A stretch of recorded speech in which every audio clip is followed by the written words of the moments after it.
So you know it would be interesting to grow the channel. Think what's the biggest clickbait topic right now that I could potentially participate in? ChatGPT and AI taking people's jobs. Maybe. What else? What's the other really big one? I think more last year. Crypto? It looks like me. It looks like you. Andrew Tate. Oh shit. Okay. Because I have a lot of experience in that area. I certainly have a fascination with Relational psychology. And my friend said something interesting because my friend Will is providing a lot of social commentary on critiquing a lot of Andrew Tate and his friends' videos, and they're popping off. They're popping off. So anytime you react or respond to one of those videos, it's like you're joining that arena in conversation. You don't have to. And people, thank you. And people are building channels from 0 to hundreds of thousands of followers pretty quickly.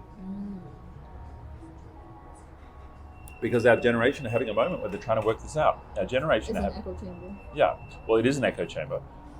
But our generation as millennials are working out, shit, I'm in my mid-30s. I'm not married. Where's my life going? Where's my life going? Do I actually want to do the married and kids thing? And I'm in the same place. I was watching every one of Andrew Tate's fucking videos last year. Because yeah, of course, yeah. Yeah, because it was exploring. What does it mean to be a modern man? And in an age where women are valued because of their tits and ass that they put on Instagram, how can you possibly compete with that as a man? And for most men who do not have public profile or large amounts of wealth, effectively, they're seen as below those women in social standing. And so and so the whole argument, like, oh, alphas and betas and shit like that, the whole argument is basically that it's only if you're a man of great status, i.e. wealth, That you become valuable? that you become valuable to a woman who has democratized attention globally. It's globally democratized. Instagram has globally democratized attention. And women have very good attentional currency in tits and ass pictures and videos. So that's the whole argument. The whole argument is like, what the fuck are we meant to do as men? And Andrew Tate's whole message is, you work on yourself, you become a better man, because that's the only way you're going to be attractive to a woman, right? Okay, that's a fair statement. Yeah, of course. But why do people hate him? Oh, because they get triggered and upset because he's said some outlandish things in the interest of polarized marketing. Okay. In the interest of polarized marketing, he's said a bunch of stuff that we joke about, like women belong in the kitchen and blah blah blah. But fundamentally in the dynamic of our relationship, I lead you, right? And he will say it in ways that are not really loving and are more abrasive to get attention. And he appears to be a little bit autistic / ADHD as well. So, to him it's funny because he's saying it sarcastically and he's playing a character role. But people take it seriously. The normies take it seriously. And that's why there's this whole And people love canceling. People love canceling. That's why there's this whole canceling type crowd around him. I just see him as a brilliant marketer because he did reality TV for a number of years. He knows how to play a fucking character. He knows how to play character. That's all he's doing. That's all he's doing. And what did they do? They funneled all these young boys into a mastermind on how to make money and get rich. And they sold hundreds of thousands of people into it. I don't know about 100,000, but they sold tens of thousands of people into their online mastermind program. It's the best fucking thing. It's the oldest play in the book. They've been around for 20 years, fucking, internet marketers selling fucking courses and shit like that. That's all he was doing. He was selling a fucking online course. And all he did was he outmarketed every other person in the fucking world. And the angrier people got, the more people found him.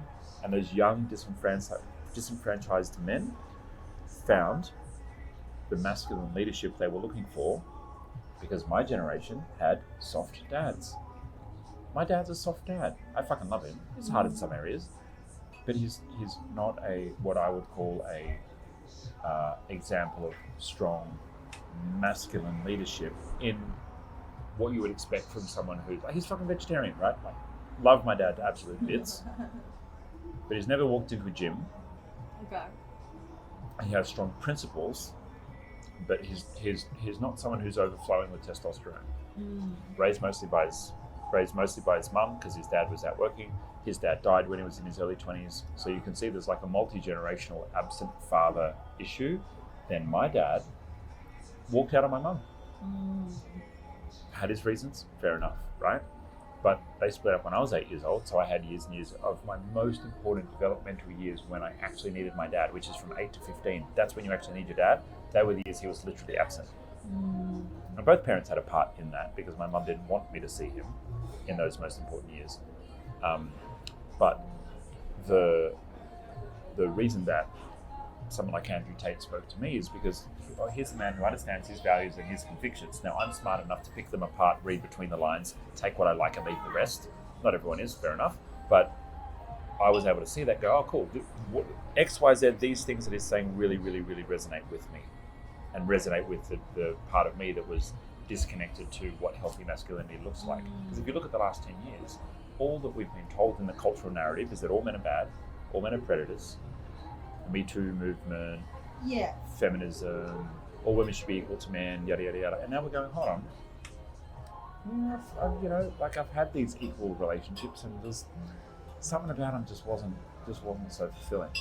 And there's something about our relationship which is very fulfilling, even though I would argue a lot of what we play out in our intersexual dynamics are for the pleasure at like a kink level. The power dynamic is something that we play out. We don't literally exist in a rigid power dynamic with each other, but it's fucking enjoyable to play those roles each day with each other, right? So it's quite nice. Anyway, so hence I've got context. The other interesting thing is my friend Will, this is looping back, ADHD storytelling. I saw this meme and it's like how normal people tell a story and it's got like one train track and the other one's got like... So my friend Will is posting critiques of some of these guys and his reels are blowing up when he posts critiques, right? Tens of thousands of views. And I commented on one of them because he was talking about men having multiple partners, having multiple women, right? And he basically made the assumption or the point, he basically said like, cheating is always wrong and when you have multiple partners, that's cheating. And I replied and said, well, hold on, there's a thing called consensual non-monogamy, which is not cheating, which plenty of people are happy to indulge in. It's not for everyone, sure, but it's workable. And if everybody consents, there's absolutely no issue with one man having multiple women that he's in relationships with or sleeping with, as long as it is with consent. It's consensual, it's ethical non-monogamy, ethical.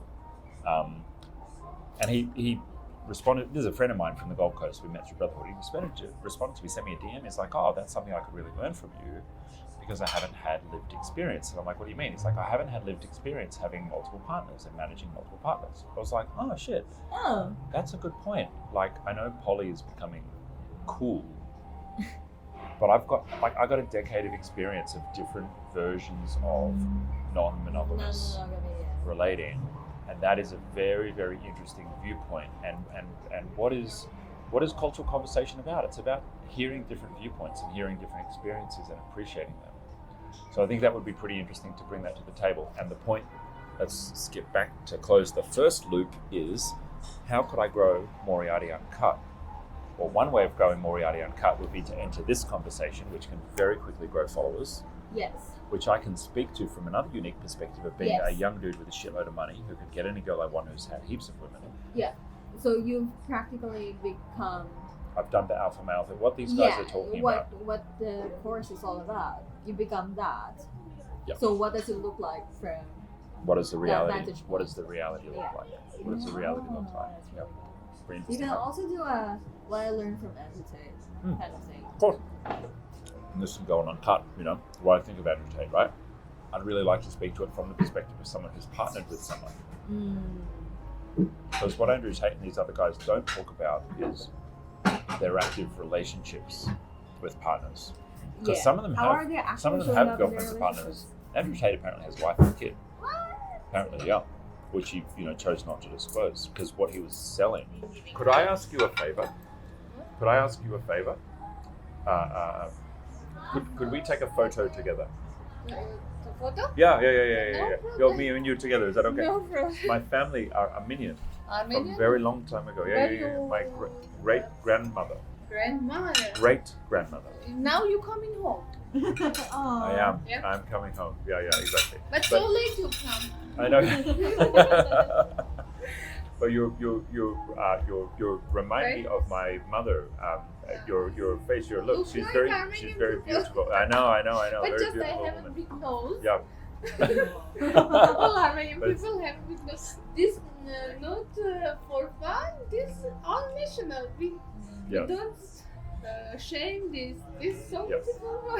Yes. Do you think I look Armenian though? Yes. Yes. You're, Yeah. I first you come, I thinking you are Armenian, but later when you're speaking, Yeah.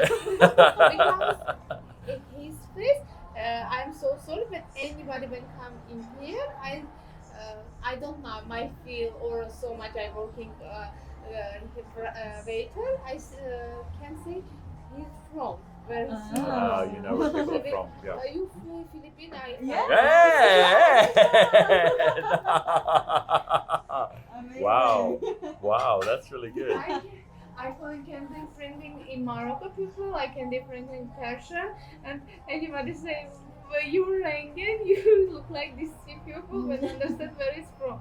I can understand where it's Russian people come, where it's Ukrainian.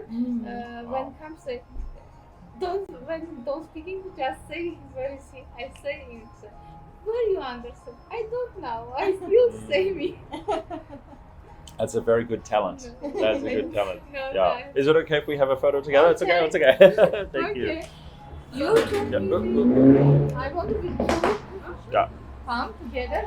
We can just take a selfie. Sure. Selfie, Yeah. It's okay. Okay. Come. Thank you. Come.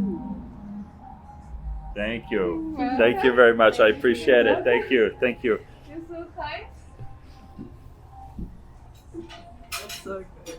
So cute. That's amazing. So I noticed that even can I steal? Oh, you just finished it? There's a little bit more. So good. Oh, you're gonna become an alcoholic with me. Nah, no thanks. Yeah, so I noticed that would be a really nice lens and perspective to talk from, and effectively, it builds personal profile. And I've even been looking at so Rebeauty, the Filipino chick, who I've been watching on YouTube a little bit. Her audience is kind of like expat kind of people, right? She did a Filipino woman reacts to Andrew Tate video, super simple. You just use their name and you're going to show up in searches.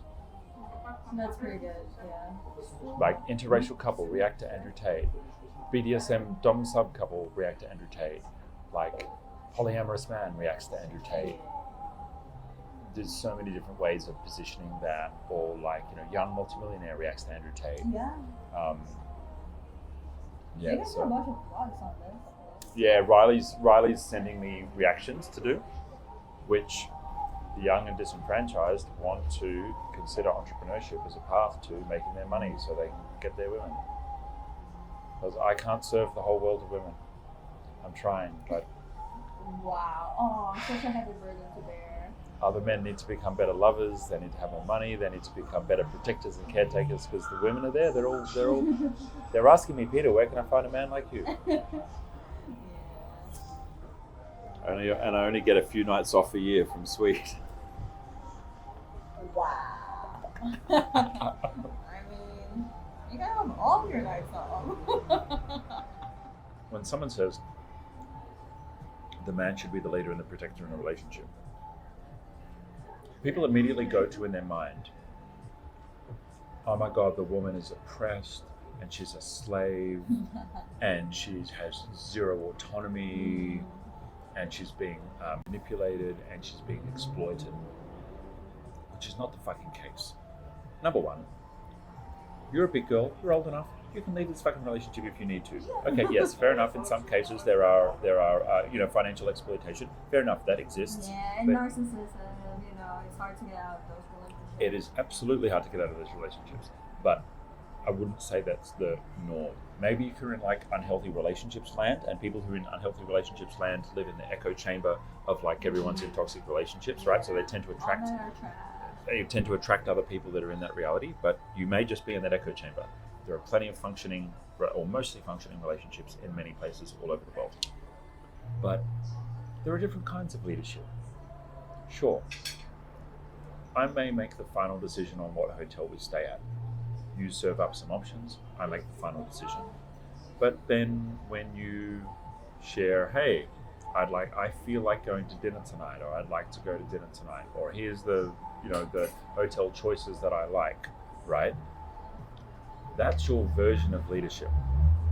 In sharing, in the right direction. you're pointing me in the right direction, and you're sharing what your desires are. It's a bit weird, and this is an early stage concept, but I relate a relationship a little bit to how I run companies, right? Mm-hmm. You can't have two CEOs. You can't have two CEOs. True. And here's why. Because you need to have someone whose responsibility lies with the success or the failure of the organization.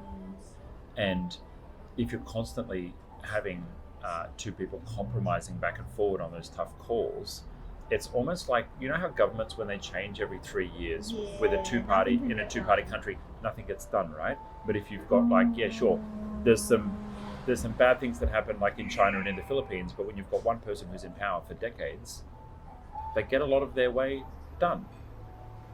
Here's the challenge. That person has to have a fucking high level of integrity for it to work.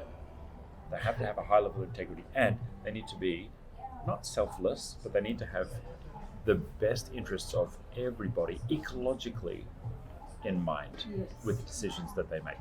If they are an ecological thinker, great. Let one person be the person who controls things. And like a company, you vote them out if they're not the right person, or the company or the organization doesn't survive. So relating that to a relationship, the relationship won't survive, or the partner of that person will leave. I think that what you're saying holds true, in that there's so many couples that fight all the time because they keep grabbing the power in their relationship. Like, they won't let just one person leave. They just, both people want it their way. Yeah. And I think it's important to note, we are not traditionalists. We probably don't want kids. I don't expect you to be in the kitchen. We're not under, well, yeah. But you're not expected to take that gender role, or that role because of your gender. Like, you like it, I want you to do what you like. Yeah, and full stop. Offering to cook as well. Yeah, because I like it, right? We don't fall under any traditional religious doctrine, which there's no issue with that at all, but we don't particularly follow it. And so I think it's important to note that none of how we relate is trying to follow some kind of particular ideal or philosophy, or particularly traditional philosophy. And we're both, sure, we're different generations. I'm millennial and you're what? Gen Z? Zillennial. Zoomer.